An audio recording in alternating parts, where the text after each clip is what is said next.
What up, Blockheads? You wouldn't believe it, but I'm actually on the way to the garage to install drag bars. Alright.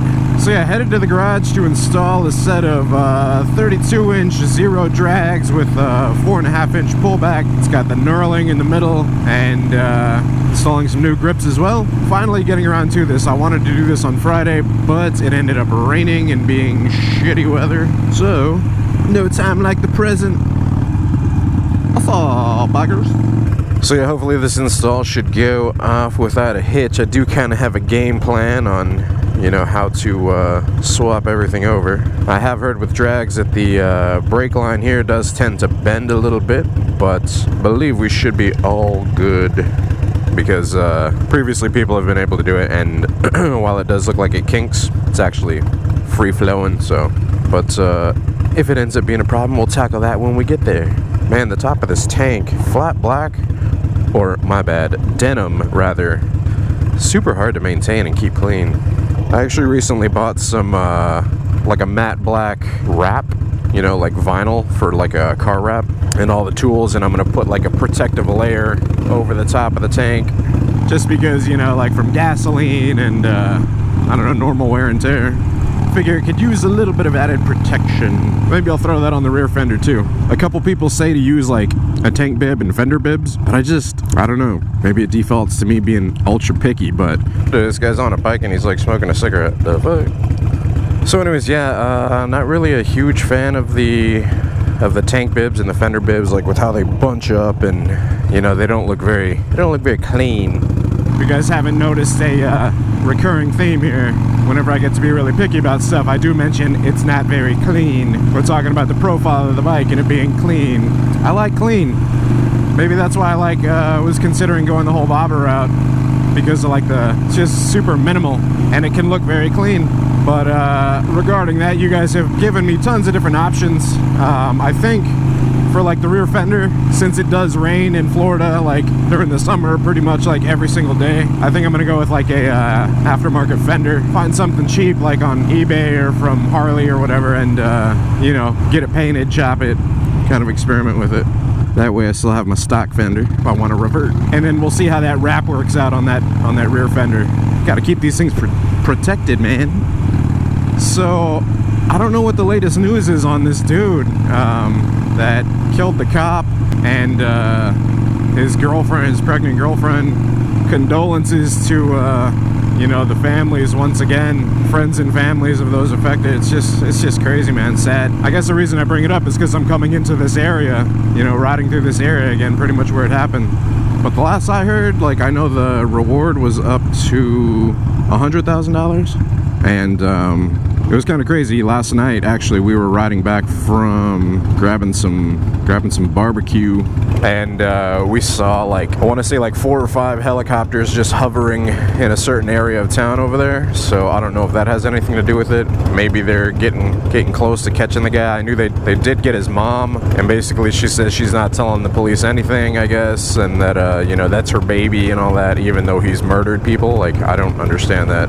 Like, even if you're a parent, you know, if your kid kills somebody and it's not like self-defense or like it's not justified, you know, kills two totally innocent people, pregnant woman and an officer, I don't understand how you could like defend your kid. Maybe it's just because I'm not a parent yet, but it just seems kind of crazy to me. I don't know. You guys let me know your thoughts on that. Would you turn in your kid if they were murdering people? Be real hard not to, man. I feel like you know, they should know better than that. Should raise your kid with better morals than that. They shouldn't be doing shit to have to be in that predicament in the first place. But that's just me, you know. Like I said, I'm speaking from a non-parental perspective because I don't have kids yet. Miss Blockhead and I, we're gonna wait a couple years. But I don't know. Yeah, like I said, you guys let me know your thoughts. Would you turn in your kid if they were murdering innocent people? Not really what I wanted to talk about on this this episode, this ride to the garage. So yeah, let's get back on the original subject, I guess, of the reason why we're riding up to the garage. Drag bars. Hells yeah. So yeah, just to touch lightly on a couple things. Well, you know, number one, headed to the garage to install some drag bars and some new grips. So Hopefully that'll go off with that hitch. Second thing, merch is now available. I just got done, as of me recording this, I just got done putting up the shop, getting all the payment processes set up, and the billing and the shipping, and walk faster, woman. So yeah, the shop is up and running and ready to go. Currently I've got like 5 designs on there, which you guys can see those designs here.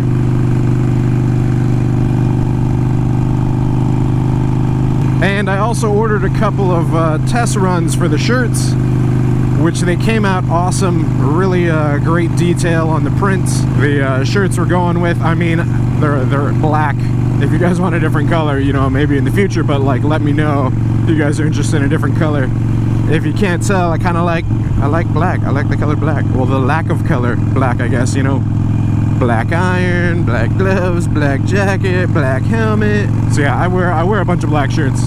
But you know, maybe that's just me. If you guys like something else, let me know. But yeah, so those shirts are up and available now. Short link that I have is bit.ly. You guys know the bit.ly links, like bit.ly/shophead. So if you guys check that out, bit.ly/shophead. The link is right there. And I did have the idea, actually a user posted up the idea as well, but I currently have to like kind of design the logo for Deuces. But on the back center of the shirt, it's real small towards the top, I'm planning on putting Deuces on on the backs of all of them, just because, you know, it's fitting. I mean, I say Deuces at the end of every episode, so it makes sense to me. But yeah, so that's currently up and going. Hells yeah. Mission accomplished. Well, not mission accomplished, what is it? Achievement unlocked. Give it to me. Hell yeah. So yeah, achievement unlocked there. What else?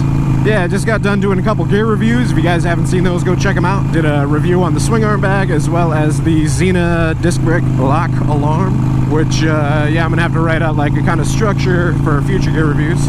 But lots of gear to review, yo. Gloves, jacket, McWatch, as Walterific calls it, or my douche watch. I wonder why he calls it a douche watch. Feels like a douche when he's using it or something. I guess one thing I did want to talk about as well, and I've kind of been coming across this here and there, is gimmicky YouTube channels.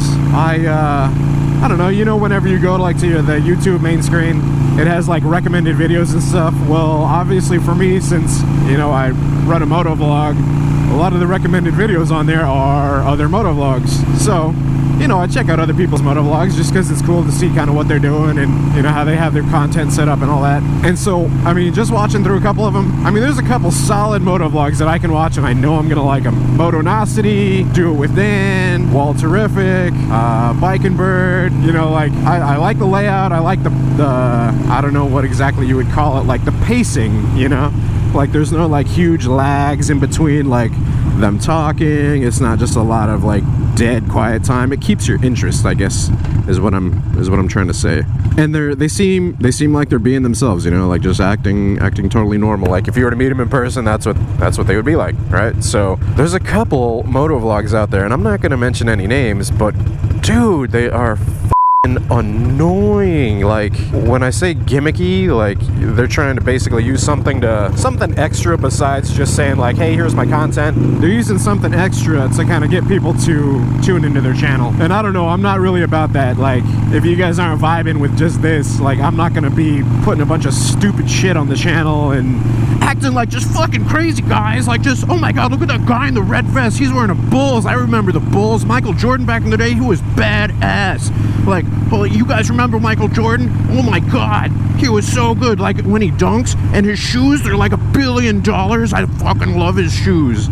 Oh my god, I hate people like that, dude. Oh, look, a dog. Get out of the road, dog. You're gonna get hit. I don't know, like, one of these motovlogs, like I said, I'm not naming any names. Dude, dog, get the hell out of the road. What are you doing? Can't get fucking hit. They were talking about, basically with the motovlog, and this was, you know, their opinion. What you do with a motovlog is you take your personality and you kind of hone in on, like, a certain aspect of it. But yeah, they were saying you take, like, you find, like, a little piece of your personality, you hone in on it, and then you amplify it. To me, no, I don't really agree with that. Just because to me that seems fake and super annoying, you know, like whenever going through and watching like those motovlogs where people do that kind of stuff where they're like, you know, just, oh my god, that a fucking yellow house, oh my god, there's a truck, it's a GMC, you know, like stop pointing out fucking everything. Like, nobody gives a shit about all that stupid stuff, or like the shock value, or I don't know.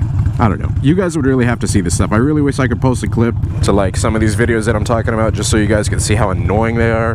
But yeah, and maybe people think I'm annoying, and that's cool too. But yeah, you know, it's just my opinion, and opinions are like assholes.